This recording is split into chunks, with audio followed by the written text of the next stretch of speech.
سورة أنزلناها وأنزلنا فيها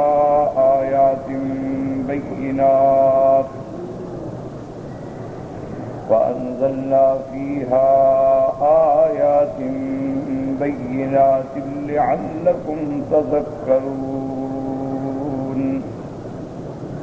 الزانية والزاني فاجلدوا كل واحد منهما 100 جلدة ولا تأخذكم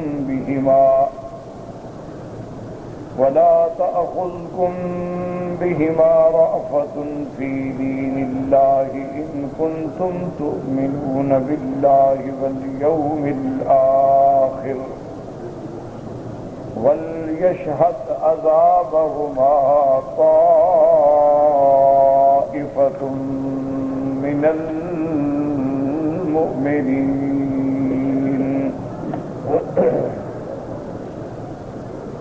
سورۃ النور سورۃ مدنیہ ہے، اور اس سے پہلے ہم نے سورۃ المؤمنون کی تلاوت کی اللہ تبارک و تعالیٰ کی رحمت سے، جس کی ابتدا میں اللہ نے ارشاد فرمایا تھا کہ قد افلح المؤمنون، کہ تحقیق فلاح پا گئے مومنین، اور ان کی صفات آگے 7 صفتیں بیان فرمائی تھی، جن میں ایک صفت یہ بھی تھی کہ والذین هم لفروجهم حافظون الا علی ازواجهم او ما ملکت ایمانهم، کہ مومنوں کی صفت یہ ہے کہ وہ مرد ہوں یا عورتیں اپنے شرم گاہوں کی حفاظت کرنے والے ہیں۔ ہاں، اللہ نے جو ان کے لیے بیویاں حلال کی ہیں یا ملک یمین بانیاں حلال کی ہیں، ان کے علاوہ وہ کسی قسم کا تجاوز نہیں کرتے۔ تو سورۃ نور کے اندر بھی وہی احکام عفت ہیں، احکام عصمت ہیں، اور احکام ستر و حجاب ہیں۔ تو اس لیے اس سورت کا بھی آپس میں ایک ربط ہے اور ایک تعلق۔ اور اسی طرح سابقہ آیات میں سورۃ المؤمنون کا اختتام جو ہے وہ مسئلہ باس پہ ہوا تھا کہ اللہ تبارک و تعالیٰ نے ارشاد فرمایا تھا کہ الم تکن آیاتی تتلی علیکم، یعنی قیامت والے دن جب کافرین اور مشرکین کو جہنم میں ڈالا جائے گا تو ان کو اللہ تعالیٰ کے حکم سے فرشتے کہیں گے کیا تمہارے پاس اللہ کی کتابیں نہیں پہنچی؟ کیا تمہارے پاس اللہ کے بھیجے ہوئے پیغمبر اور ان کے پیغامات نہیں پہنچے؟ فَكُنْتُمْ بِهَا تُكَذِّبُونَ، اور جب پہنچے تو تم سے تکذیب کرنے والے، جھٹلانے والے، نہ تورات پہ ایمان لائے، نہ قرآن پہ ایمان لائے، نہ نبیوں پہ ایمان لائے، نہ ان کے پیغامات پہ ایمان لائے۔ اب کافر اعتراف کریں گے اور اپنی شکوتوں کا، بدبختیوں کا اقرار کریں گے کہ قالوا ربنا غلبت علینا شکوتنا، کہ اے پروردگار عالم یہ بات بالکل ٹھیک ہے، آپ کی کتابیں بھی آئیں، پیغمبر بھی آئے، پیغام بھی آئے، آپ کا حق جو ہے، آپ کا حکم جو ہے، آپ کی حجت جو ہے وہ پوری ہو چکی ہے، لیکن ہم ہی بدبخت تھے، ہم پر ہی بدبختی غالب آ گئی، اور ہم ہی بھٹکے ہوئے لوگ تھے، ہم ہی گمراہ تھے۔ آپ کی حجت حق ہے، آپ کا فرمان حق ہے، آپ کی کتابیں بھی پہنچی، پیغمبر بھی تشریف لائے، ان کا پیغام بھی پہنچا، لیکن ہماری شقاوت و بدبختی کہ ہم نے ان کو ٹھکرا دیا، کیونکہ ہم گناہگار تھے، گمراہ تھے۔ پھر اس کے بعد کہیں گے ربنا اخرج منہا، کہ یا اللہ ہمیں اس عذاب سے نکال دے، اور پھر اگر ہمیں تو دنیا میں بھیج دے، فَإِنْ عُدْنَا فَإِنَّا ظَالِمُونَ، اگر اس کے بعد پھر ہم اسی طرح کفر کریں، شرک کریں، نافرمانی کریں تو ہم باقی ظالم ہیں۔ لیکن اللہ تبارک و تعالی حکم دیں گے اور فرشتے کہیں گے قَالَ اخْسَئُوا فِيهَا وَلَا تُكَذِّبُونَ، حکم دیا جائے گا کہ پڑے رہو ذلیل ہو کر اس میں، اور خبردار آئندہ کوئی بات نہ کہنا۔ اس لیے مفسرین کرام نے رحمہم اللہ تعالی علیہم اجمعین نے لکھا ہے کہ تقریباً 5 دفعہ مشرکین جو ہے وہ اللہ سے درخواست کریں گے کہ یا اللہ ہمیں پھر نکال دے، دنیا میں بھیج دے، ہمیں ایک دفعہ پھر موقع عطا فرما دے تو ہر دفعہ ان کو ان کی باتوں کا جواب دیا جائے گا، لیکن آخر میں یہ حکم ہوگا کہ بس خبردار آئندہ کوئی بات نہیں ہوگی۔ اور اس کے بعد اللہ تبارک و تعالیٰ نے مشرکین کے جرائم میں جن جرائم کا ذکر کیا تھا وہ یہ تھا کہ انہو کان فریق من عبادی، کہ میری ایک بندوں کی، میرے محبوب بندوں کی ایک جماعت تھی جو کہتے تھے ربنا آمنا، یا اللہ ہم آپ پر ایمان لائے، فاغفر لنا، ہمارے گناہوں کو معاف فرما دے، ورحمنا، ہم پر رحم فرما، تو سب سے بہتر رحم فرمانے والوں میں ہے۔ اللہ فرمائیں گے کہ وہ میرے ایمان والے بندے جب مجھ پر ایمان لائے اور مجھ سے وہ بخشش اور رحمت کی درخواستیں کرتے تھے تو تم ٹھٹھا اڑاتے تھے، ان کا مذاق اڑاتے تھے کہ دیکھو جی یہ کیسے لوگ ہیں، دیکھو جی یہ کیسا مذہب ہے، نہ ان کو کھانے کو ملتا ہے نہ پینے کو ملتا ہے، اور یہ ہر وقت گڑ گڑاتے ہیں اور روتے ہیں اور عاجزی کرتے ہیں۔ فاتخذتموہم سخریا، تم نے ان لوگوں کو مذاق بنا دیا، حتی انسوکم ذکری، اس مذاق میں اور اس اعتراضات میں تم مجھے بھی بھول گئے، وکنتم منہم تضحکون، اور تم ان سے ٹھٹھا کرتے تھے اور تم ان سے ہنسی مذاق کرتے تھے۔ اللہ پاک ارشاد فرمائیں گے کہ پھر آج دیکھ لو جن لوگوں سے تم مذاق کیا کرتے تھے، جن لوگوں کو نعوذ باللہ تم دیوانہ اور مجنون کہا کرتے تھے، جن لوگوں کو تم سفہا کہا کرتے تھے، میں نے آج ان کو ان کے ایمان اور صبر کا بدلہ دیا ہے۔ انی جزیتہم اليوم بما صبروا، میں نے آج ان کو بدلہ دیا ہے اس کا کہ انہوں نے اس مشقت پہ، اس آپ لوگوں کی مخالفت پہ صبر کیا اور دین پہ جمے رہے، اور آج انہم هم الفائزون، وہی لوگ ہیں جو کامیاب ہیں۔ آج دیکھ لو کہ وہ جنتوں کی نعمتوں میں ہے اور دائمی نعمتیں ہم نے ان کو عطا کی۔ اسی طرح قرآن پاک نے بتلایا کہ مشرکین سے پھر ایک سوال یہ بھی ہوگا کہ قال کم لبثتم فی الارض عدد سنین، تم نے کتنا عرصہ گزارا دنیا میں، کتنے سال گزارے تم نے دنیا میں؟ تو مشرکین کہیں گے قالوا لبثنا یوما او بعض یوم، ہم نے ایک دن گزارا یا آدھا دن گزارا۔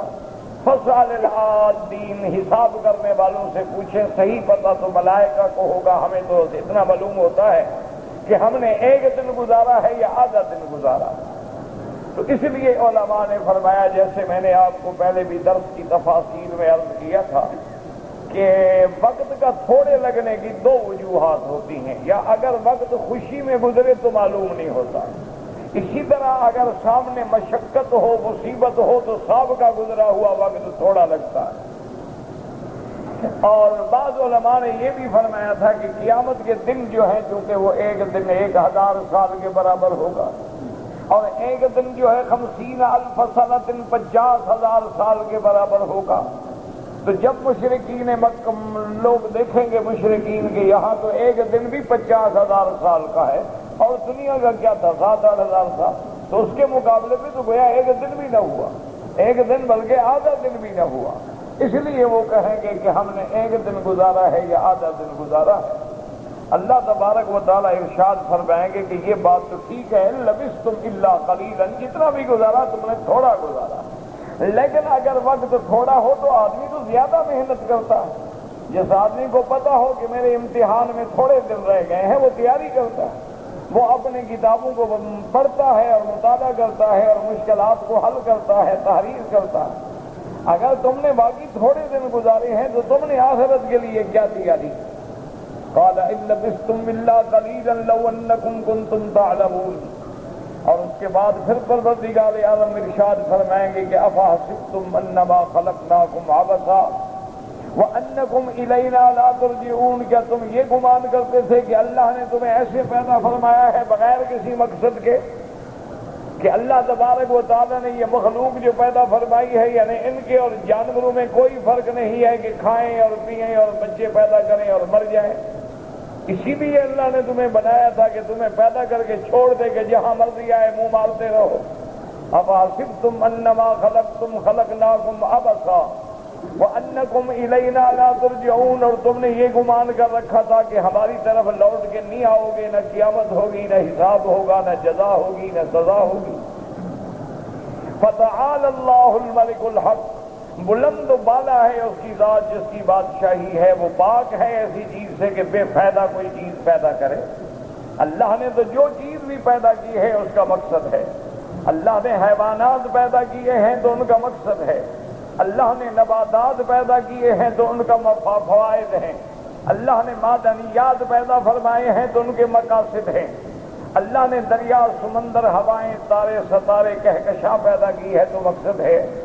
اور سب سے افضل مخلوق جو ہے وہ انسان ہے، تو اس کو بھی اللہ نے ایک مقصد کے لیے پیدا کیا ہے، اور وہ مقصد کیا ہے کہ وما خلقت الجن والانس الا لیعبدون۔ اللہ نے فرمایا کہ میں نے تو تم کو خالص اپنی عبادت کے لیے پیدا کیا ہے، میں نے تمہیں اس لیے تو پیدا نہیں کیا کہ دنیا میں جاؤ اور پیسے کماؤ، دنیا میں جاؤ اور دنیاوی مفادات حاصل کر کے میری نافرمانیاں کرو۔ اس لیے فرمائیں گے کہ اگر ایسے ہوتا کہ بے مقصد مخلوق پیدا کی جائے تو یہ تو نقصان ہے، اور اللہ صفت نقصان سے پاک ہے۔ فتعالی اللہ الملک الحق لا الہ الا هو رب العرش الکریم۔ کوئی معبود برحق نہیں مگر اللہ تبارک و تعالی جو عرش کریم کا مالک ہے۔ عرش کریم کا معنی یہ ہے کہ ایسا عرش جس کا کوئی مقابلہ نہیں کر سکتا، ایسا عرش جس کے جمال کی دنیا میں کوئی مثال نہیں مل سکتی۔ اور عرش کے بارے میں اللہ تبارک و تعالی نے سرکار دو عالم رحمت دو عالم کی زبان مبارک سے تفصیل بیان فرمائی ہے۔ حضور پاک نے فرمایا کہ پہلے آسمان ہیں، آسمانوں کے بعد اللہ کی کرسی ہے، وسع کرسیہ السماوات والارض، اور وہ کرسی اتنی بڑی ہے کہ اگر 7 آسمان اور 7 زمینوں کو پھیلا دیا جائے تو اس کرسی کے مقابلے میں ایسے ہوگا جیسے ایک جنگل میں کڑا پڑا ہوا ہو، یعنی جیسے جنگل اور صحرا میں ایک چھوٹا سا کڑا کتنی جگہ روکے گا، تو یہ 7 آسمان و زمین کرسی کے مقابلے پہ اتنے حقیق معلوم ہوں گے۔ اور فرمایا عرش اتنا بڑا ہے کہ اگر کرسی اس کے سامنے ہو تو کحلقۃ ملقاۃ فی فلاۃ من الارض، کہ جیسے کہ کوئی ایک حلقہ جو ہے آپ صحرا میں پھینک دیں وہ کتنی جگہ روکے گا، تو اسی طرح کرسی جو ہے وہ عرش سے چھوٹی ہے، اور سب سے بڑا جو ہے وہ عرش ہے، اور آسمانوں سے بھی اونچا ہے اور کرسی سے بھی اونچا ہے، اور اسی عرش پہ میرے اللہ کی ذات جیسے اس کی شان کو زیبا ہے، الرحمن علی العرش استوى، اسی پہ ان کا استوا ہے جیسے اللہ تبارک و تعالیٰ کی شان کو لائق ہے۔ تو اس لیے فرمایا کہ وہ آسمان اور زمین یہ ساری چیزیں اللہ نے جو پیدا فرمائی ہیں وہ بے مقصد پیدا فرمائی۔ اور آخر میں پھر اللہ تبارک و تعالیٰ نے بتایا تھا کہ مومنین جو ہے وہ فلاح پائیں گے، اور فلاح کا کیا معنی تھا کہ ہر چیز میں ہر اچھی چیز حاصل ہو، اور ہر مراد پوری ہو، اور ہر برائی سے بچ جائے۔ اب اسی کو اللہ تبارک و تعالیٰ نے ایک اور اسلوب میں بیان فرمایا، وَمَن يَدْعُ مَعَ اللَّهِ إِلَٰهًا آخَرَ، جو اللہ کے سوا کسی اور کو معبود بناتے ہیں، جو اللہ کے سوا کسی اور کو اپنی عبادات میں، اغاثات میں، ندا میں پکارتے ہیں، جو اللہ کے سوا کسی اور کو بھی حاجت روا اور مشکل کشا سمجھتے ہیں، جو اللہ کے سوا کسی غیر کے بھی سجدے کرتے ہیں اور ان کے آگے منتیں مانتے اور نظریں چڑھاتے ہیں۔ فرمایا وَمَن يَدْعُ مَعَ اللَّهِ إِلَٰهًا آخَرَ لَا بُرْهَانَ لَهُ بِهِ، حالانکہ ان کی اس غلط عقیدے پہ کوئی دلیل نہیں ہے، کوئی حجت نہیں ہے، کوئی برہان نہیں ہے۔ فَإِنَّمَا حِسَابُهُ عِندَ رَبِّهِ، اور ان لوگوں کا حساب جو ہے قیامت میں ہوگا، اللہ تبارک و تعالیٰ اپنے باغیوں سے حساب لیں گے کہ پیدا تم کو میں نے کیا ہے، زمین میری پہ رہتے تھے، آسمان میرے کی چھت کے نیچے زندگی گزاری، پانی میرا، ہوائیں میری، چاند میرے، تارے میرے، اور سجدہ تم غیروں کو کرتے تھے اور مدد تم غیروں سے مانگتے تھے۔ فَإِنَّمَا حِسَابُهُ عِندَ رَبِّهِ إِنَّهُ لَا يُفْلِحُ الْكَافِرُونَ، اور اللہ نے فرمایا کہ کافر کبھی فلاح نہیں پائیں گے۔ پہلے فرمایا تھا کہ مومن فلاح پا گئے، اب فرمایا کہ کافروں کو فلاح نصیب نہیں ہوگی۔ تو ان دونوں آیات سے ہمیں کیا سبق ملا کہ فلاح جو ہے وہ ایمان میں ہے، کہ جن لوگوں کو اللہ نے صحیح ایمان نصیب فرما دیا ہے، صحیح عقیدہ نصیب فرما دیا ہے، ایمان صحابہ نصیب فرما دیا ہے، ایمان اہل بیت نصیب فرما دیا ہے، ایمان جس کی صفت قرآن پاک میں ہے وہ نصیب فرما دیا ہے تو وہی کامیاب ہوں گے۔ اور آخر میں اللہ پاک نے اپنے پیغمبر کو رحمت دو عالم سیدنا محمد مصطفیٰ صلی اللہ علیہ وسلم کو فرمایا کہ آپ اپنے اللہ سے دعا مانگا کریں، اپنے اللہ سے بخشش اور رحم مانگا کریں۔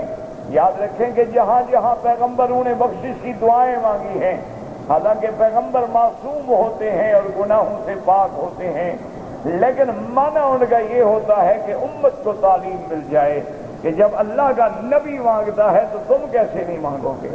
فرمایا قل رب اغفر وارحم وانت خیر الراحمین، کہ اے رب ہمارے گناہوں کو معاف فرما دے اور ہم پہ رحم فرما دے۔ لیکن بعض علماء نے اس کا ایک اور ترجمہ بھی ذکر فرمایا ہے، انہوں نے فرمایا کہ عام آدمی سے تو گناہ ہوتے ہیں، لیکن جو اللہ والے لوگ ہوتے ہیں ان سے ترک اولا بھی ہو جائے تو وہ روتے ہیں۔ کیا مانا؟ ایک آدمی ہے ولی اللہ ہے، اگر اس کی تہجد بھی قضا ہو جائے تو روئے گا، لیکن ایک عام بدبخت ہے اس کے فرض بھی قضا ہو جائے تو احساس نہیں ہوتا، اس کی فرض نماز بھی چھوٹ جائے تو اس کے کان پہ کیوں نہیں رینگتی اور ناک پہ مکھی بھی نہیں بیٹھتی۔ لیکن جو اللہ والے ہیں اگر اشراق پہ نہ اٹھ سکے، اگر تہجد کے لیے بیدار نہ ہوئے، اگر طواف سے محروم ہو گئے، اگر تلاوت قرآن نہ ہو سکی تو سارا دن روتے ہوئے گزر جاتا ہے کہ کیا گناہ ہو گیا۔ تو اس لیے علماء فرماتے ہیں کہ ترک اولا ہو جانا جو ہے اس کے لیے بھی وہ بخشش مانگتے ہیں۔ اور بعض علماء یہ فرماتے ہیں کہ مثال کے طور پہ آپ مسجد الحرام میں جب داخل ہوتے ہیں تو تحیہ کیا ہے؟ طواف ہے۔ مسجد الحرام کا تحیہ کیا ہے کہ آدمی داخل ہو تو اللہ کے گھر کا طواف کرے، لیکن اگر ہمارا آدمی طواف نہیں کر سکتا ہے اور 5 دفعہ دن میں آئے تو 5 طواف نہیں کر سکتا، تو اس کے لیے حکم ہے کہ پھر وہ 2 رکعت تحیۃ المسجد پڑھ کے بیٹھ جائے۔ تو مانا یہ ہے کہ افضل تو طواف کرنا تھا، اس نے افضل کو چھوڑ کے تحیۃ المسجد پڑھ لی۔ تو جو اللہ والے ہوتے ہیں اسی کو بھی روتے ہیں کہ یا اللہ ہم وہ اعلیٰ سے محروم ہو کے ادنا پہ آ گئے، ہم افضل کو چھوڑ بیٹھے اور غیر افضل پہ عمل کر بیٹھے، اس لیے بھی وہ اپنے اللہ تبارک و تعالیٰ سے بخشش مانگتے ہیں۔ قل رب اغفر وارحم وانت خیر الراحمین۔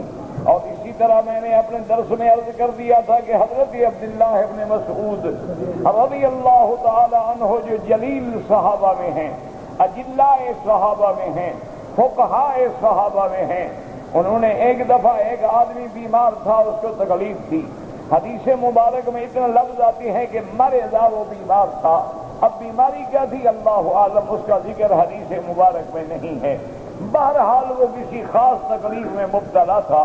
تو حضرت عبداللہ ابن مسعود رضی اللہ عنہ تشریف لائے اور اس کے کان میں آپ نے تلاوت فرمائی، بس آپ نے کان میں پڑھ کے پھونک ماری اور وہ بندہ اٹھ کے بیٹھ گیا۔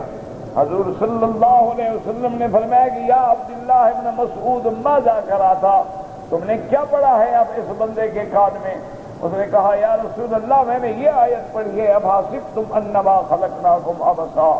حضور نے فرمایا والذی نفسی بیدہ، اس ذات کی مجھے قسم ہے جس کے قبضہ قدرت میں میری جان ہے، جو بندہ بھی ایمان اور یقین کے ساتھ اس آیت کو پڑھے گا، اگر پہاڑوں پہ بھی پڑھے گا تو پہاڑ ٹل جائیں گے۔ تو معمولی بیماریاں کیا چیز ہیں، لیکن شرط یہ ہے کہ ایمان بھی ہو اور یقین بھی ہو، شرط یہ ہے کہ عقل حلال ہو اور صدق مقال ہو۔ اگر اندر حلال نہ ہو تو پھر دعائیں منظور نہیں ہوتی، اگر زبان سچ بولنے والی نہ ہو تو پھر دعائیں اثر نہیں کرتی ہیں، اس لیے ہماری دعائیں مستجاب نہیں ہوتی، ورنہ اللہ کا قرآن بھی برحق ہے اور فرمان محمد مصطفیٰ بھی برحق ہے صلی اللہ علیہ وآلہ آلہ واصحابہ وسلم تسلیما کثیرا کثیرا۔ اب اللہ تبارک و تعالیٰ نے سورۃ النور جو ہے، یاد رکھو یہ سورۃ مدنیہ ہے۔ سورۃ مدنیہ کا کیا معنی ہے کہ جو صورتیں میرے آقا پہ ہجرت کے بعد نازل ہوئی ہیں وہ مدنیہ کہلاتی ہیں، چاہے وہ کہاں بھی اتری ہوں۔ اب آپ دیکھیں کہ سورۃ مرسلات منا میں اتری ہے، اسی طرح انا فتحنا لک فتحا مبینا حدیبیہ کے موقع پہ اتری ہے، لیکن سورۃ مدنیہ ہے۔ وجہ کیا ہے کہ وہ ہجرت کے بعد نازل ہوئی ہے، تو جتنی صورتیں ہجرت کے بعد نازل ہوں گی وہ مدنیہ کہلائیں گی، چاہے وہ مکے میں بھی کیوں نہ اتریں۔ اور جتنی صورتیں جو ہیں وہ ہجرت سے پہلے اتری ہیں وہ مکیہ کہلائیں گی. تو سورۃ النور جو ہے یہ سورۃ مدنیہ ہے.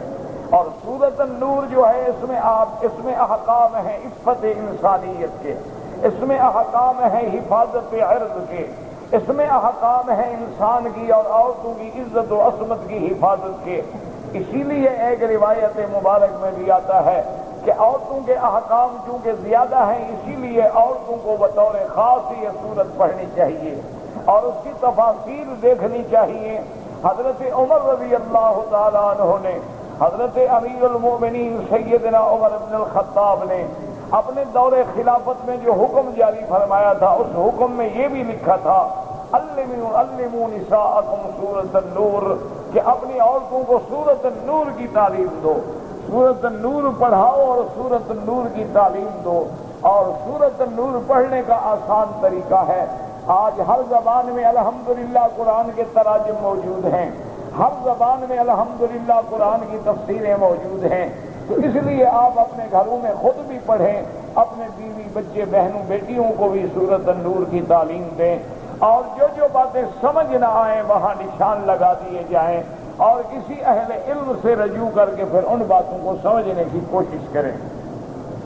تو اس صورت میں اللہ فرماتے ہیں سورۃ انزلناہا وفرضناہا وانزلنا فیہا آیات بینات لعلکم تذکرون. اللہ فرماتے ہیں میرا مدنی یہ سورت جو ہم نے آپ پہ اتاری ہے، انزلناہا جس کو ہم نے اتارا ہے، وفرضناہا، فرضناہا کا معنی حضرت مجاہد اور حضرت قتادہ فرماتے ہیں بیناہا، کہ جس میں ہم نے کھول کے حلال حرام اوامر نواہی حدود کا بیان کر دیا ہے میرا مدنی.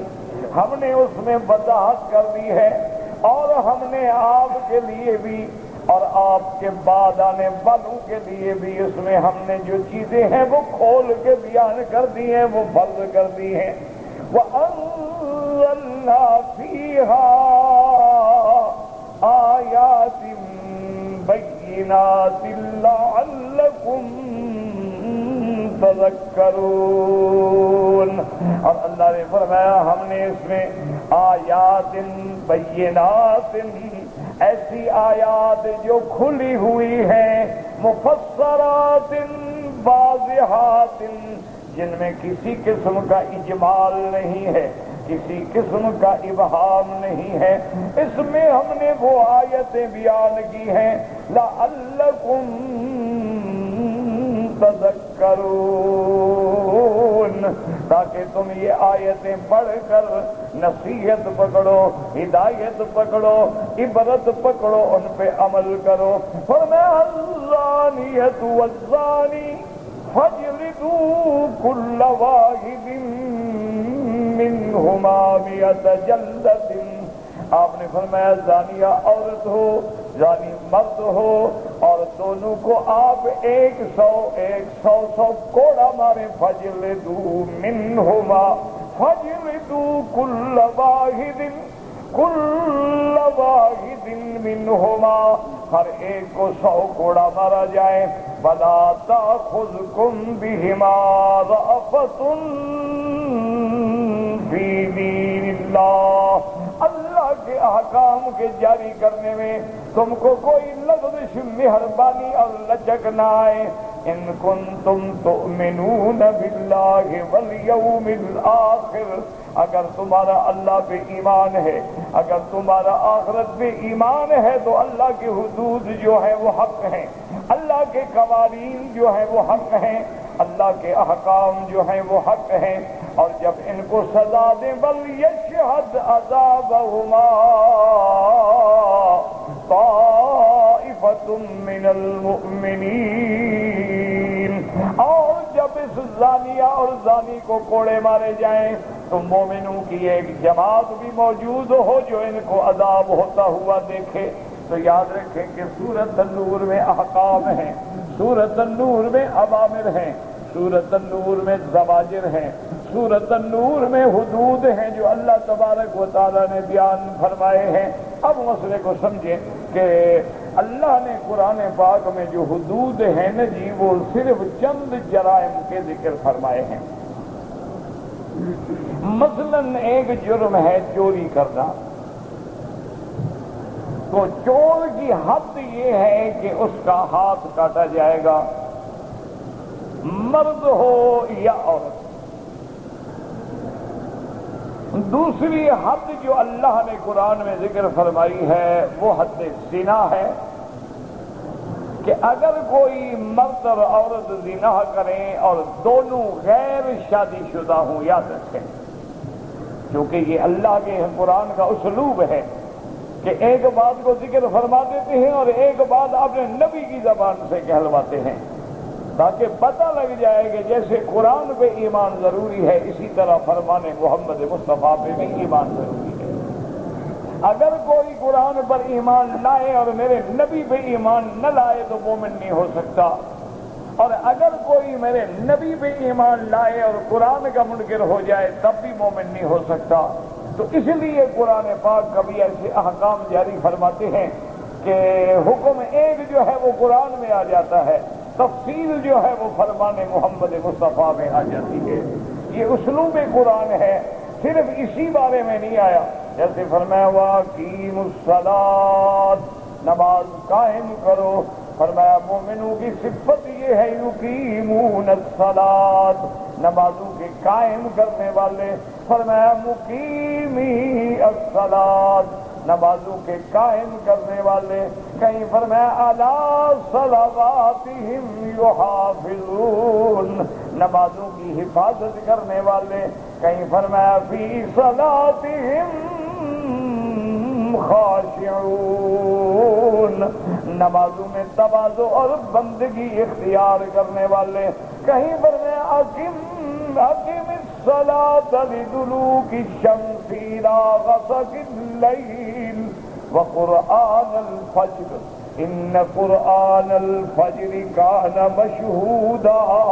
کہیں فرمایا اقمنا الصلاۃ، کہیں فرمایا یا ایھا المزمل قم اللیل الا قلیلا نصفہ او انقص منہ قلیلا، اور کہیں فرمایا ومن اللیل فتہجد بہ نافلۃ لک۔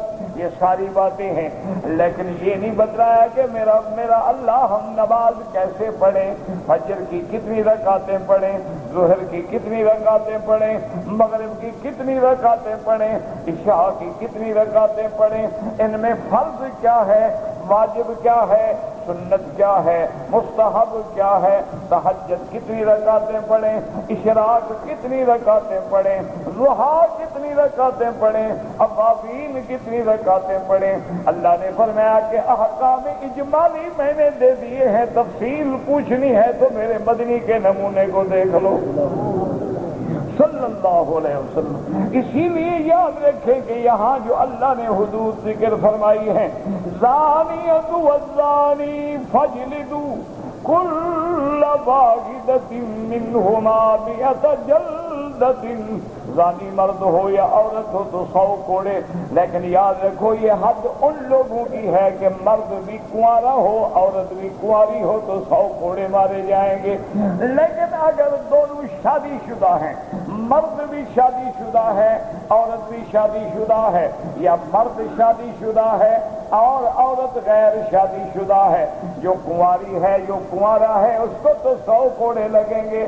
اگر شادی شدہ ہے تو رجم کیا جائے گا۔ رجم کا معنی یہ ہے کہ گڑھا کھود کے اس کو کمر تک دفن کر کے پتھر مار مار کے مار دیا جائے۔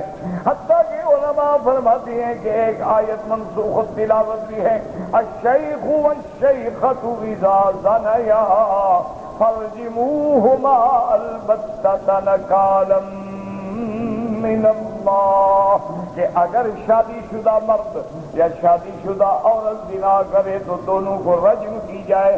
تو یاد رکھو کہ اللہ نے قرآن میں ایک چوری کی حد بیان کی ہے کہ ہاتھ کاٹا جائے، اور ایک زانی کی حد بیان کی ہے کہ کنوارا ہے تو 100 کوڑا، شادی شدہ ہے تو رجم کیا جائے۔ اور ایک حد اللہ تبارک و تعالیٰ نے بیان فرمائی ہے قذف المحصنات، کہ جو لوگ کسی پاک باز بیوی پہ زنا کی تہمت لگائیں ان کے لیے بھی 80 کوڑے کی حد مقرر کر دی گئی ہے۔ اور اسی طرح اللہ تبارک و تعالی نے شرب خمر پہ حد بیان فرمائی ہے۔ تو یہ چند ایک چیزیں ہیں جن پہ قرآن نے حدود بیان کیے ہیں، اور باقی معاملات میں اسلام نے قاضی کو اور امیر کو تعزیراتی حکم کی اجازت دے دی ہے کہ حسب احوال وہ تعزیر جاری کرے، حسب احوال وہ جو مناسب سمجھے، قید کرنا ہے، کوڑے مارنے ہیں، جلا وطن کرنا ہے، قتل کرنا ہے، پھانسی دینی۔ اسی طرح اللہ نے قصاص بیان فرما دیا کہ کوئی بندہ کسی کو قتل کرے اس کے لیے کیا ہے، وَلَكُمْ فِي الْقِصَاصِ حَيَاتٌ، حیات زندگی ہے کہ جب قاتل کا قصاص ہو جائے گا تو باقی لوگ بچ جائیں گے، امن قائم ہو جائے گا، لوگوں کی عزت و جان اور مال محفوظ ہو جائے گا، اور باقی چیزیں جو ہیں وہ تعزیرات ہیں۔ لیکن یہ قرآن کے احکامات ہیں، یہ قرآن کے بیان کردہ حدود ہیں، جن کو دنیا کا کوئی مولوی، جن کو دنیا کا زندگی ہے کہ جب قاتل کا قصاص ہو جائے گا تو باقی لوگ بچ جائیں گے، امن قائم ہو جائے گا، لوگوں کی عزت و جان اور مال محفوظ ہو جائے گا، اور باقی چیزیں جو ہیں وہ تعزیرات ہیں۔ لیکن یہ قرآن کے احکامات ہیں، یہ قرآن کے بیان کردہ حدود ہیں، جن کو دنیا کا کوئی مولوی، جن کو دنیا کا کوئی لیکچرر، جن کو دنیا کا کوئی اسکالر، جن کو دنیا کا کوئی پروفیسر یہ کہہ کے نہیں تبدیل کر سکتا ہے کہ جی یہ تو پرانی سزائیں ہیں اور نعوذ باللہ ظالمانہ سزائیں ہیں اور وحشیانہ سزائیں ہیں۔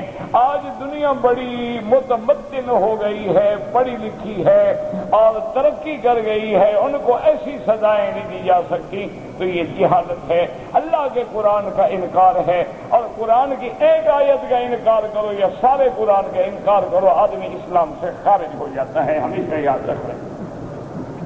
اور اس کے ساتھ میرے عزیز یہ بھی یاد رکھو کہ جب یہ سزائیں نافذ تھیں تو اس وقت جرائم کی حد کیا تھی، جرائم کا تناسب کیا تھا، اور جب تمہاری دنیا نے ترقی کر لی ہے تو اب جرائم کا تناسب کیا ہے کہ تمہارے جو ترقی یافتہ ملک ہیں، ایک سال میں وہاں 1 ملین عورت جو ہے وہ حاملہ بالزنا ہوتی ہے، تو اس کے اگر 10 لاکھ عورت کی عزت بچانے کے لیے 2 عورتوں کو یا 10 عورتوں کو رجم کر دیا جائے، یہ ظلم ہے یا 10 لاکھ کی عزت لوٹنا ظلم ہے؟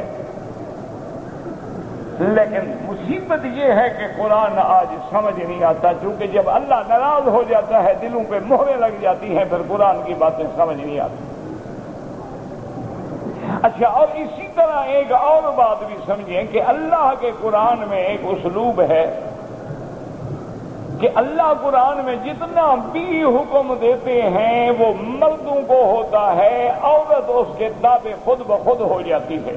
یا ایھا الذین آمنوا، اب ایمان والو، حالانکہ خطاب مردوں کو ہے لیکن عورت بھی تو ایمان والی ہے، وہ بھی شامل ہو جاتی ہے۔ براہ راست عورتوں کو الگ حکم نہیں دیا جاتا، بہت تھوڑے مقام ہیں جہاں اللہ نے عورت کو براہ راست مخاطب کیا ہے، ورنہ اسلوب یہ ہے کہ مرد کو خطاب کیا جاتا ہے، اور اس حکم میں عورتیں جو ہیں گویا وہ مردوں کے تابع ہیں، کہ جب مرد کے لیے یہ حکم ہے عورت کے لیے بھی وہی حکم ہے۔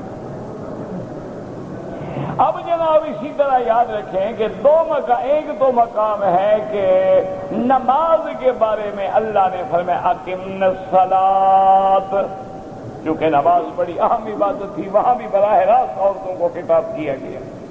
اور حدود میں بھی اللہ تبارک و تعالیٰ نے یہ نہیں فرمایا کہ مردوں کے تابع حد کا ذکر کر دیا جاتا، بل اللہ نے عورتوں کا خاص طور پہ ذکر کیا، فرمایا الزانیۃ والزانی فاجلدوا کل واحد منہما 100 جلدۃ، زانی عورت یا زانی مرد، تو عورت کا ذکر بطور خاص کیا گیا کیونکہ یہ حکم بڑا سخت تھا، بڑا شدید تھا، اور اگر عورت کا نام نہ لیا جاتا تو لوگ تو کبھی بھی نہ مانتے، نام لینے کے باوجود بھی لوگ نہیں مانتے، اور اگر نام نہ ہوتا تو پھر کیا ہوتا۔ اور دوسری بات یہ سمجھیں کہ قرآن کی ہر بات میں ایک حکمت ہوتی ہے کہ اللہ نے جہاں چوری کا ذکر کیا ہے وہاں تو مرد کا ذکر پہلے ہے اور عورت کا ذکر بعد میں ہے۔ السارق والسارقۃ فاقطعوا ایدیہما، اللہ نے فرمایا چور مرد ہو یا عورت ان دونوں کا ہاتھ کاٹا جائے، تو وہاں مرد پہلے ہے عورت بعد میں ہے، یعنی جہاں چوری کی حدود کا ذکر ہے وہاں اللہ نے مرد کا ذکر پہلے فرمایا ہے لیکن عورت کا ذکر اچھا جہاں زنا کا ذکر ہے یہاں عورت پہلے ہے۔ الزانیۃ والزانی فاجلدوا کل واحد منہما مئۃ جلدہ، اگر عورت زانیہ ہو یا مرد زانی ہو تو ان ایک ایک کو 100 کوڑا مارا جائے۔ یہاں عورت کو مقدم کیا، مرد کو مؤخر کیا۔ علماء نے فرمایا اس کی وجہ یہ ہے اللہ خالق بھی ہیں، اللہ الغیوب بھی ہیں، اللہ سب کچھ جانتے ہیں، ان کو پتہ ہے کہ چوری کے لیے مرد زیادہ بہادر ہوتا ہے، عورتیں ہوتی ہیں چور لیکن 1% بھی نہیں ہوں گی، لیکن زیادہ تر جو ہے وہ مرد ہوتے ہیں، کیونکہ چوری کے اندر بہادری کی، جرت کی، طاقت کی، قوت کی ضرورت ہوتی ہے، عورتوں میں اتنا نہیں ہوتی۔ ہاں کوئی ایک آدھی نکل بھی آتی ہے ایسی جو مردوں کو بھی چوری کر لیتی ہے، ایسی بھی ہوتی ہے لیکن بہت قلیل ہوتی ہے۔ لیکن زنا جو ہے نا اس کا اصل سب سے زیادہ سبب جو ہے وہ عورت ہے، کہ جب عورت بے حیائی پہ اتر آئے، جب عورت عریانی پہ اتر آئے، جب عورت بے پردگی پہ اتر آئے، جب عورت بے حجابی پہ اتر آئے، جب عورت دعوت گناہ بن کے بازاروں میں چلنا شروع کر دے تو پھر اس سے بچنا جو ہے صرف اللہ والوں کا کام ہے، پھر عام آدمی جو ہے اس کے مکر سے نہیں بچ سکتا۔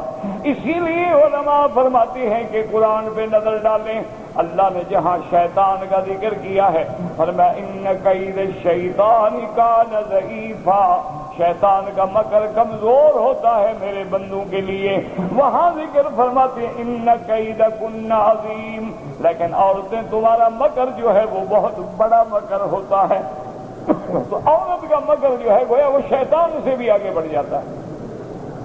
اسی لیے میرے آقا نے رحمت دو عالم نے فرمایا تھا ایاکم وفتنۃ النساء، ایاکم وفتنۃ النساء، آپ نے فرمایا مجھے ڈر ہے اپنی امت پر کہ میری امت جو ہے یہ عورتوں کے فتنے میں مبتلا ہو کے تباہ ہو جائے گی۔ پہلی امتیں بھی عورتوں کی وجہ سے برباد ہوئی ہیں، اور مجھے بھی اپنی امت پہ عورتوں کے فتنے کا خطرہ ہے کہ عورت اتنا بڑا فتنہ ہے کہ یہ بڑے سے بڑے عابد، بڑے سے بڑے زاہد، بڑے سے بڑے عبادت گزار کی عبادت کو بھی اڑا کے رکھ دیتی ہے، مگر وہ جن کی اللہ تبارک و تعالیٰ خود حفاظت فرمائے۔ اس لیے اللہ نے عورت کے مقام کو یہاں مقدم کر دیا ہے اور مرد کو جو ہے اللہ نے مؤخر کر دیا، اور ساتھ یہ بھی فرما دیا کہ جب حدود جاری کی جائے پھر نرمی نہ ہو، پھر رعایت نہ ہو۔ اس لیے جب حضور کی خدمت میں ایک یہودیہ کا فیصلہ آیا، حضرت اسامہ نے آ کے سفارش کی، کیونکہ حضور کے بیٹے بنے ہوئے تھے، حضور ان کو اپنا متبنہ سمجھتے تھے۔ حضور کی خدمت میں جب سفارش کی گئی یا رسول اللہ یہودی لوگ ہیں، مسلمان تو نہیں ہے نا، اگر ہم ان کو رعایت کر دیں تو ہو سکتا ہے اسلام کی طرف مائل ہو جائیں۔ حضور جلال میں آ گئے، اب فرمایا تشفع فی حد من حدود اللہ، آپ نے فرمایا اسامہ تمہاری اتنی جرت ہو گئی ہے کہ اللہ کے حدود میں سفارش کرتے ہو۔ آپ نے فرمایا لو فاطمہ بنت محمد اعاذها اللہ سرقت لقطعت یدها، آپ نے فرمایا کہ خبردار اگر فاطمہ بنت محمد مصطفیٰ نعوذ باللہ اگر وہ بھی چوری کرے تو محمد مدنی اس کا بھی ہاتھ کاٹ لیں گے۔ اس لیے فرمایا ولا تأخذکم بہما رأفۃ، اللہ کے حدود جاری کرنے میں کسی قسم کی مہربانی آڑے نہ آئے، کسی قسم کی نرمی آڑے نہ آئے۔ ان کنتم تؤمنون باللہ والیوم الآخر، اگر تمہارا اللہ پہ ایمان ہے، آخرت پہ ایمان ہے، اور یہ بھی بتلا دیا کہ سزا کا معنی کیا ہے، انزجار، کہ سزا دیکھنے کے بعد عبرت بنے لوگوں کے لیے، یہ نہیں کہ بند کمرے میں سزا دے دو کوئی نہ دیکھے، فرمایا نا نا، وَلْيَشْهَدْ عَذَابَهُمَا طَائِفَةٌ مِّنَ الْمُؤْمِنِينَ، اور جب عذاب دیا جائے تو لوگوں کی، ایمان والوں کی ایک جماعت بھی موجود ہو جو دیکھے کہ کیا عذاب ہو رہا ہے، تاکہ وہ عذاب جو ہے ان کو گناہوں سے روکنے کا ذریعہ بن جائے، گناہوں سے منع کرنے کا سبب بن جائے۔ اس لیے ہمیشہ یاد رکھیں کہ اللہ تبارک و تعالیٰ کے جتنے بھی حدود ہیں وہ برحق ہیں، جتنے بھی اوامر ہیں وہ برحق ہیں، اور جتنے بھی نواہی ہیں وہ برحق ہیں، اور آج بھی بغیر کسی کمزوری کے، بغیر کسی احساس کمتری کے ہم پورے عالم کو یہ دعوت دیتے ہیں کہ اگر عالم میں امن چاہتے ہو، اگر عالم میں عزت و عصمت کی حفاظت چاہتے ہو، اگر عالم میں چار دیواری اور چار چادر کی عزت چاہتے ہو، حرمت چاہتے ہو، تو اللہ کے قانون کے سوا دنیا کا کوئی قانون امن نہیں دے سکتا ہے۔ دعا کریں کہ اللہ ہمیں صحیح معنوں پہ قرآن پہ عمل کرنے کی توفیق عطا فرمائے اور تمام بیماریاں اور پریشانیوں سے نجات عطا فرمائے۔ کہتے جی کہ نہر زبیدہ جو ہے وہ کب بنی تھی، تاریخ اٹھا کے پڑھو، یہ کوئی قرآن کا مسئلہ ہے کہ اب نہر زبیدہ کے بارے میں ہم بتائیں؟ بی بی زبیدہ ہارون رشید کی بیوی نے بنائی تھی، باقی تاریخ پڑھنی ہے تاریخ اٹھا کے پڑھو۔ کہتے جی کہ جب داڑھی رکھتے ہیں تو لوگ ہمیں مولوی کہتے ہیں، متبع مولانا کہتے ہیں، شکر کرو یار ایک داڑھی سے اتنی عزت مل رہی ہے کہ پڑے ہوئے کچھ نہیں پھر بھی مولانا بن گئے، تو مفت میں اگر ہمیں لوگ مولانا کہتے ہیں تو تکلیف کیا ہے؟ نہ مولانا گالی ہے یا عزت کا لفظ ہے؟ قاری صاحب، حاجی صاحب، مولوی صاحب متبع کہتے ہیں، عزت کا لفظ ہے، یعنی متبع نا اطاعت کرنے والا، اللہ کے فرمان پہ چلنے والا۔ تو ایک داڑھی کی وجہ سے خدا ہمیں ایک عزت دے رہا ہے۔ داڑھی منڈے کو بھی کبھی سنا ہے کسی نے مولوی کہا ہو؟ کسی نے اس کو متبع کہا ہو، عالم کہا ہو، قاری کہا ہو؟ ہاں یہ تو ہو سکتا ہے کہا ہو کہ داڑھی منڈاتا ہے، شہدا ہے، آوارہ ہے، فاسق ہے، فاجر ہے، بد کردار ہے، دیکھو یار کافروں کی شکل بنا کے پھرتا ہے، نبی کی شکل سے نفرت ہے، یہ باتیں تو ہوں گی۔ تو ایک داڑھی سے ہمیں اگر اتنا بڑا اعزاز ملتا ہے تو تمہیں خوش ہونا چاہیے نہ کہ چڑنا چاہیے۔ کہتے جی کہ ہم حدود حرم میں جو نیکی کریں گے وہ 1 کا لاکھ ملے گا اگر قرآن پڑھیں گے۔ دیکھیں بات یاد رکھیں کہ حدیث مبارک میں تو صرف نماز کا ذکر ہے کہ مسجد الحرام میں 1 نماز 1 لاکھ نماز کے برابر ہے، اور نماز میں بھی ما سوائے فرض کے تفصیل نہیں ہے کہ سنت پڑھو گے تو کیا ہوگا اور نفل پڑھو گے تو کیا ہوگا اور وتر پڑھو گے تو کیا ہوگا، لیکن یہ جمہور امت اور علماء کا مسئلہ ہے کہ ایک عبادت کو ذکر کر دیا جاتا ہے تو باقی ساری عبادات اسی پہ قیاس کر دی جاتی ہیں کہ اگر اللہ ہمیں نماز میں 1 لاکھ دیں گے تو طواف کا بھی 1 لاکھ دیں گے، ایک قرآن ختم کریں گے تو 1 لاکھ قرآن ختم کا ثواب دیں گے۔ تو یہ قیاس ہوتا ہے اسی پر، اور یہ قیاس محمود ہے اور قیاس شرعی ہے، اور اس پہ جمہور علماء صحابہ سے لے کر آج تک متفق ہیں کہ انشاءاللہ جو بھی ہم نیکی کا کام کریں گے 1 لاکھ ملے گا۔ نبی کریم صلی اللہ علیہ وسلم جو قمیص مبارک پہنتے تھے وہ لمبی تو ہوتی تھی لیکن یہ جو عربوں کی توپ ہے اس طرح نہیں تھی، اور سامنے اس کے ازاریر بھی تھے، یعنی جیسے ہمارے ہاں بٹن ہوتے ہیں یہ بٹن بھی تھے، تو اسی طرح قمیص مبارک کا ذکر آتا ہے۔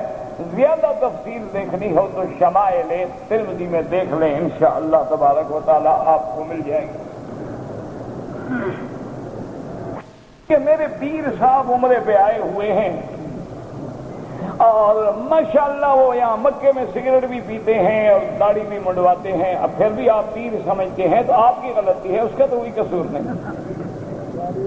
نہیں، پیر صاحب کا کیا قصور ہے؟ پیر صاحب کا تو کوئی قصور نہیں، وہ تو تمہارے سامنے داڑھی منڈواتا ہے، کوئی چھپ کے تو نہیں کر رہا نا۔ تو ایک لڑکی تمہارے سامنے پی رہا ہے، تو جب آدمی اللہ کے منکرات پر اللہ کے حرم میں بھی شرم نہیں کرتا، وہ تم اس کو پیر سمجھتے ہو؟ اچھا، دوسرا وہ یہ کہتا ہے جی کہ اگر میں غلط ہوتا تو خدا مجھے حرم میں آنے دیتا۔ ابو جہل تو پیدا بھی یہی ہوا، اس کے بارے میں کیا خیال ہے پیر صاحب کا؟ وہ بھی صحیح تھا، ابو جہل یہاں تھا، ابی لہب یہاں تھا، عتبہ عتیبہ یہاں تھا، تم نے تو طواف کیا، انہوں نے تو کعبہ بنایا، تو کیا خیال ہے؟ یعنی وہ بھی حق پہ تھے۔ مکے میں آنے سے آدمی کوئی دلیل نہیں کہ وہ حق پہ ہوتا ہے، کعبے میں چلا جائے کوئی دلیل نہیں کہ وہ حق پہ ہوتا ہے۔ کافر سارے کعبے میں داخل ہوتے تھے، 360 بت کعبے میں رکھے ہوئے تھے، لہذا بت بھی سچے خدا ہو گئے۔ یہ کیا بات ہے؟ یہ کوئی دلیل تو نہیں۔ ویسے اپنے پیر کے لیے دعا مانگو، اللہ اس کو ہدایت۔ اللہ حرم میں لایا ہے تو حرم کا حیا۔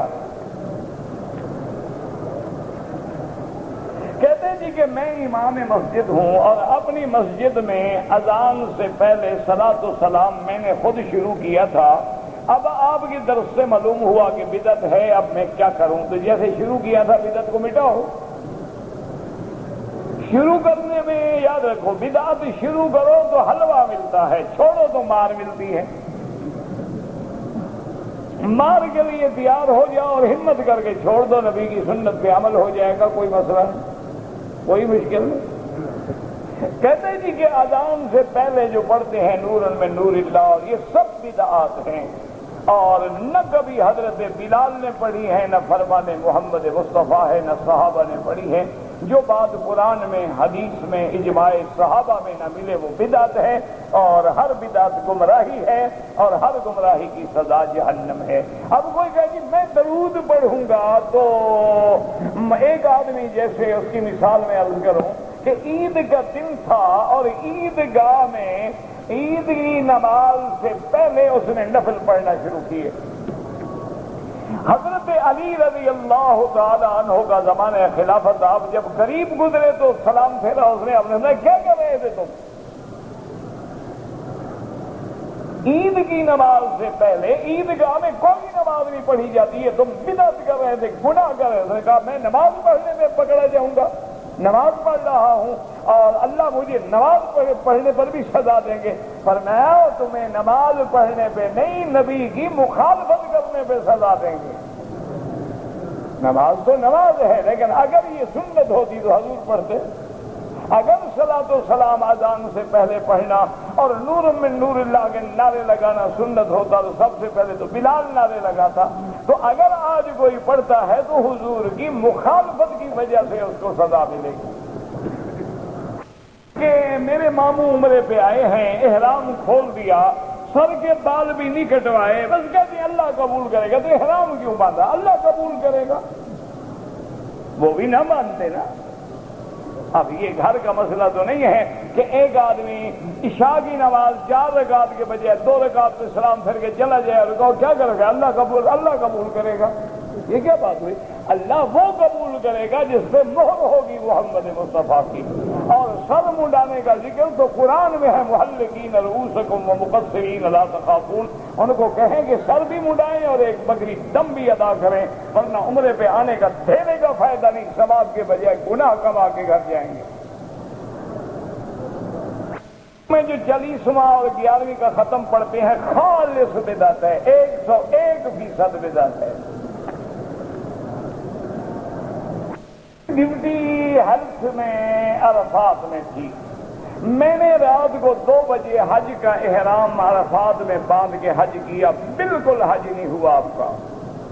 آپ کو احرام باندھنے کے لیے لازماً حدود حرم میں آ کے پھر عرفات جانا تھا، یہ نہیں کہ عرفات میں کھڑے کرے احرام باندھ کے عرفات میں حج ہو گیا، وہ حج نہیں ہوا، وہ آپ کا ایسے کیا۔ اب اس سال حج کرنا بھی آپ پہ لازم ہو گیا کہ آپ نے جو حج خراب کیا اس کو ٹھیک کرو۔ کے لیے دعا کرتا ہوں، بڑی مہربانی۔ توحید کا سبق مجھے ملتا ہے، اللہ آپ کو قیامت تک زندگی عطا فرمائے۔ قیامت تک کوئی تو شیطان کو ملنے کی دعا تھی، یہ کوئی اچھی دعا تو نہیں ہے، یعنی چر چر کے مروں۔ قیامت تک جو زندگی ہو تو کتنی لمبی ہوگی؟ اللہ کے بندے یاد رکھو، زندگی کی دعا ایک دفعہ، یہ میں مذاق کر رہا ہوں، آپ کی مہربانی ہے، آپ نے محبت سے دعا کی ہے۔ بی بی عائشہ نے ایک دفعہ حضور کو دعا دی، اطال اللہ عمرک یا رسول اللہ، اللہ حضور آپ کی عمر دراز کرے۔ آپ نے فرمایا ضیعت یہ وقت کہ عائشہ تم نے وقت ضائع کیا، عمر نہیں بڑھتی۔ مانگو یا نہ مانگو، یہ دعا مانگو عزت سے گزرے اور خاتمہ ایمان سے ہو، اللہ ہر پریشانیوں سے بچا لے، اور اللہ تبارک و تعالی آخری زندگی میں کسی کا محتاج نہ کرے اور ذلت و رسوائی سے محفوظ فرما دے، اور جب موت کی گھڑی آئے تو زبان پہ ضرب لا الہ الا اللہ محمد رسول اللہ ہو، بس یہ دعا کیا کرو، اللہ تجھے جزائے خیر سے تم نے مجھے دعا کی ہے۔ ہاں، حضور باغ نے امت کے لیے بھی قربانی کی ہے، آپ اگر کریں تو کر سکتے ہیں، کوئی مسئلہ نہیں، کسی کے لیے کرو، مالی عبادت میں تو کوئی منع ہی نہیں۔ ایک ہوتا ہے کہ پیر کے نام پہ بکرا دوں گا، وہ شرک ہو جاتا ہے، وہ قربانی نہیں ہے۔ ایک ہے کہ جب عید قربانی کا وقت آتا ہے، آپ قربانی حضور کے نام پہ کر دیتے ہیں کہ یا اللہ آپ کو ہدیت میں یہ ثواب مل جائے، تو یہ تو شرک نہیں ہے۔ مسلمان خاتون جو ہے برقع اوڑھ کر، نقاب لے کر، ہاتھوں پہ دستانے، پاؤں میں موزے، اگر بازار میں خریداری کے لیے آئے، بازار میں آنا جو ہے مجبوراً ہو، کیونکہ آپ نے فرمایا خیر البقاء المساجد وشر البقاء الاسواق، فرمایا سب سے بہتر جگہ مسجدیں ہوتی ہیں اور بری جگہ بازاریں ہوتی ہیں۔ تو اگر ایک عورت ہے مجبور ہے، گھر میں بندہ نہیں، سودا لانا ہے، پردہ اچھی طرح کر کے بیچاری گئی اور چپ کر کے سودا لے کے واپس آ گئی، ٹھیک ہے، کوئی حرج نہیں۔ ایک ہے کہ لاکھ دفعہ موزے پہنو اور دستانے پہنو اور بازاروں میں پھرو۔ آج کل دستانے پہننا پردے کے لیے نہیں ہے، فیشن ہے، انگریز عورت پہنتی ہے، یہ نقل ہے، پردہ مقصود ہی نہیں ہے۔ ہاتھوں کی جلد کو ذرا زیادہ محفوظ رکھنے کے لیے ہے کہ جب دستانہ کھولے تو چمک مارے ہاتھ، یہ کوئی پردہ شردہ نہیں ہے، یہ تو فتنہ ہے۔ کس نے کہا ہے آپ کو پردہ ہے؟ اوپر برقع ہے، نیچے جین پہنی ہوئی ہے، جین کی پینٹ ہے، اوپر نقاب ڈالا ہوا ہے۔ اچھا، خدا کی شان یہ ہے کہ یہ جین کا کپڑا ہمارے ہاں تو لوگ گھوڑے گدوں کے لیے استعمال کرتے تھے، پتہ نہیں اللہ کا عذاب ان پہ کیسے نازل ہو گیا، یہ کوئی پہننے والا کپڑا ایمان سے کہو بتا۔ ایسے پسینہ بہ رہا ہوگا جیسے بلدیا کا نلکے سے پانی بہتا ہے، لیکن جین پہنی ہوئی ہے۔ انا للہ و انا الیہ راجعون۔ احادیث کی بہترین کتابیں، سب حدیث کی کتابیں بہترین ہیں خدا کے بندے، جس میں بھی حدیث ہے سبحان اللہ بہترین ہے۔ ویسے سیاستہ اس کے بعد آپ جو بھی دیکھیں الحمدللہ۔ کہتے جی کہ بریلوی جماعت کا ذبیحہ کھانا جائز ہے؟ ہاں جائز ہے، یہ تھوڑا ہے کہ ہر بریلوی مشرک ہوتا ہے، یہ کس نے کہا ہے آپ کو؟ بریلی ایک جگہ کا نام ہے، جو لوگ وہاں پڑھے بریلوی کہلاتے تھے، ان میں بڑے بڑے علماء ہیں، بڑے بڑے موحدین ہیں، بڑے صحیح العقیدہ لوگ بھی ہیں۔ یہ تو نہیں ہوتا کہ جو بھی بریلوی ہو وہ نعوذ باللہ مشرک ہو۔ ہاں، اگر ایک آدمی آپ کو پتا ہے کہ 100% مشرک ہے تو مشرک کا ذبیحہ جائز نہیں، لیکن ہر بندے کو کافر نہ بنا دیا کرو۔ آدمی نے حالت احرام میں تولیے سے منہ صاف کر لیا یا پسینہ صاف، کوئی حرج نہیں ہے، وہ ریاض ہے۔ اس کے بعد سفر اول جو ہے وہ جدہ ہے، مکہ سفر اول ہے ہی نہیں آپ کا۔ 3 دن پہلے ایک بکری دم دے دیا ہے، بس ٹھیک ہو گیا۔ اب آپ عمرہ مسجد عائشہ سے بھی کر سکتے ہیں۔ آپ نے 15 دن کسی جگہ ٹھہرنا ہے تو پھر مقیم ہو جائیں گے، نماز پوری پڑھیں گے، اگر کم ہے تو پھر قصر پڑھیں گے۔ بیمار تھا، میں نے دعا کی صدقے میں، آپ نے دعا کی، آپ کی دعا کو دین تھوڑا بنتا ہے، دین تو قرآن ہے اور ایمان ہے۔ کافروں کے بیٹے جو بیمار ہیں ٹھیک ہو گئے، وہ بھی تمہاری دعا سے ٹھیک ہوئے۔ یہ اللہ کا نظام ہے، بیمار بھی ہوگا ٹھیک بھی ہوگا۔ یہ کیا دلیل ہے کہ چونکہ صدقے میں دعا مانگی تھی اس لیے ٹھیک ہو گیا؟ اگر بے نمازی آدمی حج یا عمرہ کرے توبہ کر لے، انشاءاللہ حج بھی قبول ہوگا، عمرہ بھی قبول ہوگا۔ توبہ نہ کرے تو پھر قبول نہیں ہوگا۔ میں نے کراچی سے احرام باندھا اور خوشبو لگا لی، اگر خوشبو احرام باندھنے کی نیت سے پہلے لگا لی ہے تو کوئی جرمانہ نہیں۔ اگر 2 رکعت پڑھ کے لبیک پڑھ کے بعد میں خوشبو لگائی ہے تو ایک بکری دم دینی پڑے گی۔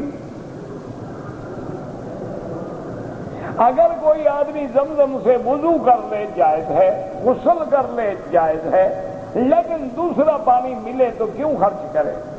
اور دوسرا یہ ہے کہ وضو کرے گا تو مسجد میں کرے گا، مسجدیں وضو کے لیے تو نہیں ہوتی، باہر نکل کے وضو کرو۔ میں لوگ جو ہیں وہ 11ویں دیتے ہیں، بدعت ہے، خالص محبت سے ان کو سمجھائیں کہ اپنے پیسے بھی ضائع نہ کریں اور گناہ بھی نہ خریدیں۔ اگر ان کو شوق ہے خیرات کرنے کا پیر صاحب کے لیے ثواب کا تو سارا مہینہ خیرات کریں، صرف 11ویں معین کرنے کی کیا ضرورت ہے؟ 12ویں کریں، 13ویں کریں، پورا مہینہ کرتے رہیں، کوئی منع نہیں۔ اگر میرے رشتہ دار ہیں، مقروض ہیں، ان کا قرضہ ہم اتار سکتے ہیں زکوٰۃ میں، آپ زکوٰۃ کے پیسے ان کو دے دیں، وہ خود قرضہ اتاریں، آپ پہلے ان کو دے دیں، وہ مالک بن جائیں، خود جا کے قرضہ اتاریں۔ مجھے غصہ زیادہ آتا ہے، لا حول پڑھا کریں انشاءاللہ۔ مرحوم بھائی کے لیے عمرہ کیا ہے، بال نہیں کٹوائے کہ بال پہلے عمرے میں کٹوا چکا تھا، بال نہیں تھے، بہرحال بغیر بال کٹائے آپ نے احرام کھول دیا تو عصر کے ٹائم پر بال کٹوا لیے، بعد میں ٹھیک ہو گیا، کوئی جرمانہ نہیں۔ اگر حتیم کے اندر ہم فرض نماز پڑھیں وہ بھی جائز ہے اکیلا، لیکن امام باہر کھڑا ہو اور تم اندر کھڑے ہو تو تمہاری نماز نہیں ہوگی۔ اس کے بعد فرشتوں کی جو دائیں بائیں ہیں کہاں چلے جائیں گے؟ آسمانوں پہ۔ نامہ عمل بند ہو گیا، ختم۔ ایک آدمی حرم شریف میں رہتا ہے لیکن داڑھی بھی پابندی سے مڈواتا ہے۔ بابا حرم شریف میں نے بتایا نا بڑے بڑے بلائیں رہتی تھیں، تو یہ کیا ہے؟ یہ تو معمولی سا آدمی ہے۔ حرم شریف میں رہنا کوئی بڑائی کی بات نہیں ہے۔ حرم شریف میں کافر بھی رہتے تھے، مشرک بھی رہتے تھے، بت حبل لات عزا منات بھی رہتے تھے، ان کے پجاری بھی رہتے تھے۔ حرم میں رہے، ایمان سے رہے، حدم سے رہے، شریعت کے مطابق زندگی گزارے تو نعمت ہے، ورنہ حرم میں رہ کے جو گناہ کرے گا وہ تو برباد کرے گا۔ کہ پیسے بینک میں ہوتے ہیں، بابا پیسے بینک میں اگر کرنٹ اکاؤنٹ میں رکھے، سود نہیں لیتا، کوئی حرج نہیں۔ ہر آدمی بینک میں رکھتا ہے، کہاں کرے گا؟ میں نے کھچور آ جاتے ہیں شام کو۔ تو اگر سودی کاروبار کرے تو گناہ ہے۔ اگر وہ آدمی ہمارے ساتھ مثلا ہم نے گائے خریدی، 7 بکریاں ہیں، عید کی قربانی ہے، وہ بھی شریک ہو جائے، کوئی حرج نہیں، کافر تو نہیں ہے نا، گناہگار ہے۔ باندھ کے آیا لیکن بیمار ہو گیا، ایمرجنسی میں ہسپتال لے گئے اور اس کا وہاں احرام بھی کھل گیا، بڑا آپریشن ہوا۔ بہرحال جب اللہ صحت و عافیت عطا فرمائے ان کو ایک بکری دم دینی پڑے گی، کیونکہ دم احسار کا معنی ہی یہی ہوتا ہے بیماری روک دے، دشمن روک دے، کوئی سبب بن جائے رکنے کا تو ایک بکری دم دینی ہوتی ہے۔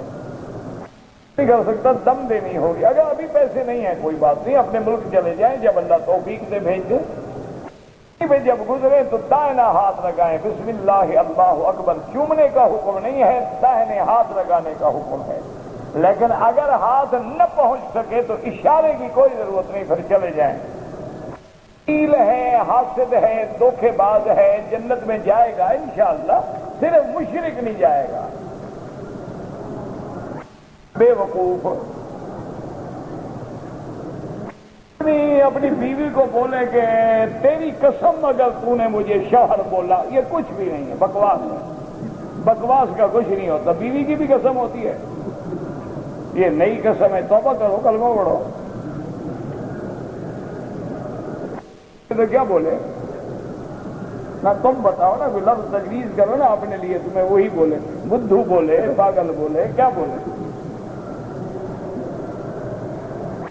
اللہ کا جوتے پہن کر بھی کر سکتے ہیں، اگر جوتا پاک ہے تو بالکل پہن سکتے ہیں، کوئی منع نہیں۔ اب بال نہیں کٹوائے، جگہ جگہ سے کٹوائے، اگر سارے سر سے تھوڑے تھوڑے کٹے ہیں تو جرمانہ نہیں ہوگا، اگر 2-3 بال ٹک لگائے ہیں تو بال بھی کٹاؤ اور ایک بکری دم بھی ادا کرو۔